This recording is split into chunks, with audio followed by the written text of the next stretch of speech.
Hello everyone, welcome back to our channel mummy's diary by Navya.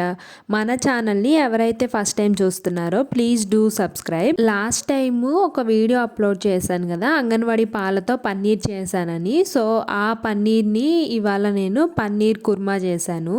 Simple ప్రాసెస్లో beginners కూడా ఈజీగా చేసుకోవచ్చు. ఈ కుర్మా చపాతీలో కానీ, వెజ్ పులావ్ లేదా వైట్ రైస్లో కూడా చాలా బాగుంటుంది. సో ప్రొసీజర్లోకి వెళ్దాం.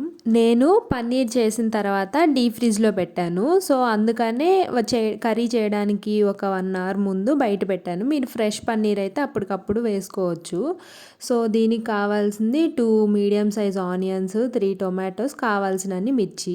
ఆ వెజిటేబుల్స్ మీడియం సైజులో కట్ చేసుకొని పక్కన పెట్టుకోవాలి.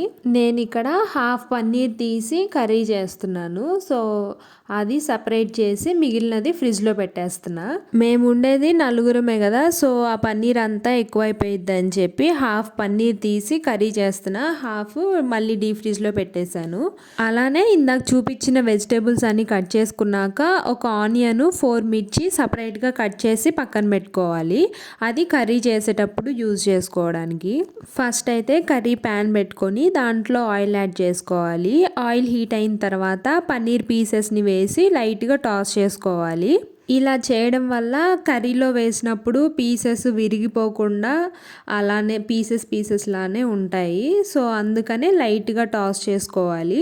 ఇక్కడ ఏమైందంటే కర్రీ చేసేటప్పుడు అవి ఇంకా కూలింగ్లోనే ఉన్నాయి. 1 అవర్ బయట పెట్టినా ఇంకా కూలింగ్ తగ్గలేదు. సో అందుకనే కొంచెం గట్టిగా ఉన్నాయి పీసెస్. మీరు కంప్లీట్గా కూల్ డౌన్ అయిపోయిన తర్వాత కర్రీ స్టార్ట్ చేస్తే బెటర్. టాస్ చేసుకున్న పన్నీర్ పీసెస్ని తీసి పక్కన పెట్టుకోవాలి. ఇంకా అదే ప్యాన్లో కొంచెం ఆయిల్ యాడ్ చేసి ఇప్పుడు ఆనియన్స్, మిర్చి వేసి మగ్గనివ్వాలి. ఇవి మరీ అంత ఫ్రై అవ్వాల్సిన పని లేదు, ఎందుకంటే మళ్ళీ మనం మిక్సీ పడతాం. సో అందుకని లైట్గా సాఫ్ట్ అవుతే చాలు.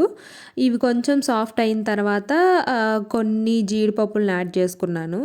అవి కూడా ఫ్రై అయిన తర్వాత కట్ చేసి పెట్టుకున్న టొమాటో పీసెస్ని కూడా వేసి దాంట్లోనే సాల్ట్, పసుపు వేసి లైట్గా మగ్గనివ్వాలి. ఇందులో కారం కంటే కూడా మిర్చి స్పైసే ఎక్కువ టేస్టీగా ఉంటుంది. కారం వేసినా మరీ రెడ్ కలర్లో ఉండి కర్రీ చూడడానికి అంత బాగోదు. సో అందుకని కొంచెం మిర్చి ఎక్కువగా యాడ్ చేసుకోవాలి. ఇవి సాఫ్ట్ అయిన తర్వాత స్టవ్ ఆఫ్ చేసేసుకొని చల్లారనివ్వాలి. పూర్తిగా చల్లారిపోయిన తర్వాత మిక్సీ పట్టేసుకోవడమే. ఇందులో అల్లం వెల్లుల్లి నేను యాడ్ చేసుకోవట్లేదు. ఆల్రెడీ నా దగ్గర అల్లం వెల్లుల్లి పేస్ట్ ఉంది కాబట్టి ఇంకా యాడ్ చేయకుండా ఓన్లీ వీటి వరకే మిక్సీ పట్టుకుంటున్నాను. ఇంకా అల్లం వెల్లుల్లి పేస్ట్ పట్టింది లేకపోతే ఇందులోనే మనకి కావాల్సినంత అల్లం వెల్లుల్లి కూడా యాడ్ చేసి మిక్సీ పట్టేసుకోవచ్చు. ఇప్పుడు కర్రీ చేసుకోవడానికి కొంచెం ఆయిల్ యాడ్ చేసుకొని అందులోనే ఒక టీ స్పూన్ గీ యాడ్ చేసుకోవాలి. ఫ్లేవర్ బాగుంటుంది. ఆయిల్ హీట్ అయిన తర్వాత 2 బిర్యానీ ఆకులు, దాల్చిన చెక్క, లవంగాలు, యాలకులు అవన్నీ వీడియోలో చూపించినట్టు వేసుకోవాలి. ఇప్పుడు ఆ స్పైసెస్ అన్నీ ఫ్రై అయిన తర్వాత మంచి స్మెల్ వస్తూ ఉంటుంది. ఆ తర్వాత కావాల్సినన్ని కాజు యాడ్ చేసుకోవాలి. ఇవి తినేటప్పుడు అక్కడక్కడ తగులుతూ టేస్ట్ చాలా బాగుంటుంది. ఇప్పుడు జీడిపప్పు మంచిగా ఫ్రై అయిన తర్వాత మనం కట్ చేసి పెట్టుకున్న ఉల్లిపాయ, పచ్చిమిర్చి వేసి గోల్డెన్ బ్రౌన్ వచ్చేంత వరకు ఫ్రై చేసుకోవాలి. ఈ కర్రీ చేసేటప్పుడు ఆ బిర్యానీ లీవ్స్ బాగా ఇరిటేట్ చేశాయి నన్ను.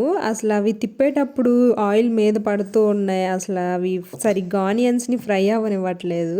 అవి తీసేయాలనిపించింది. ఇంకా వాటి వల్ల ఫ్లేవర్ ఉంటుందని చెప్పి ఇంకొంచాల్సి వచ్చింది. ఆ తర్వాత ఆనియన్స్, పచ్చిమిర్చి ఫ్రై అయిపోయిన తర్వాత దాంట్లోనే జింజర్ గార్లిక్ పేస్ట్ యాడ్ చేసుకోవాలి. అది నేను 1 టేబుల్ స్పూన్ యాడ్ చేసుకున్నాను. ఆ తర్వాత మనం మిక్సీ చేసి పెట్టుకున్న ఆ పేస్ట్ని కూడా యాడ్ చేసుకోవాలి. ఇప్పుడు అంతా కలిసేలాగా మిక్స్ చేసుకొని ఆయిల్ పైకి తేలేంత వరకు ఫ్రై చేసుకోవాలి. నేను ఇక్కడ ఈ కర్రీలోకి చపాతీ చేస్తున్నాను. కాదు చపాతీలోకి ఈ కర్రీని చేస్తున్నాను. సో చపాతీని నార్త్ ఇండియన్స్ వాళ్ళు చేస్తారు కదా, చపాతీ మీద చపాతీ వేసి పొంగిచ్చడం, అలా ట్రై చేసి చూస్తున్నా. ఆయిల్ పైకి తేలేంత వరకు ఫ్రై అయిపోయిన తర్వాత పన్నీర్ పీసెస్ని యాడ్ చేసి దాంట్లో తగినన్ని వాటర్ పోసుకోవాలి. ఇంకా లాస్ట్లో గరం మసాలా యాడ్ చేసుకొని సర్వ్ చేసుకోవడమే. ఉంటే కొరియాండర్ కూడా యాడ్ చేసుకోండి, ఫ్లేవర్ బాగుంటుంది. వీడియో నచ్చితే లైక్ చేయండి.